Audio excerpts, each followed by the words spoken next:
გეგუთის სასახლესთან გზას აგებენ წყალტუბოში 500 მეტრიანი მონაკვეთი ამორტიზებული იყო და მასზე გადაადგილება მოსახლეობას საფრთხეს უქმნიდა. მოეწყობა გზის საფუძველი და დაიგება ორფენიანი ასფალტ-ბეტონის საფარი. პროექტის სახელმწიფო ბიუჯეტიდან ფინანსდება და მისი ღირებულება 134,000 ლარია.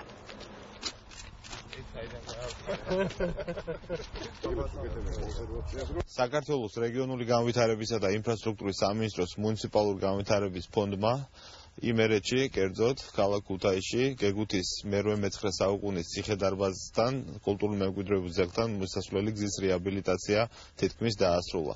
ჩვენ ვფიქრობთ, რომ აღნიშნული პროექტის დასრულების შემდეგ ხელი შეეწყობა ტურისტების გადაადგილებას, უფრო მეტი ტურისტი ჩამოვა ადგილზე და მათ შეეძლებათ აღნიშნული ციხე-დარბაზის მონახულება. აქ ფაქტიურად გზა არ არსებობდა, ჩვენ გავიყვანეთ და დავასრულეთ გზის სამუშაოები. ასევე მინდა აღვნიშნო, რომ მუნიციპალური განვითარების ფონდის პრიორიტეტებია ზოგადად, ვინაიდან საქართველოში საერო დანიშნულების ძეგლები ცოტა გვაქვს. ჩვენ რამოდენიმე ანალოგიურ პროექტს ვახორციელებთ, როგორიც არის თელავში, ბატონის სასახლე. აქ გავაკეთეთ გზის რეაბილიტაცია და ასევე იგეგმება ზუგდიდში დადიანების სასახლის რეაბილიტაცია.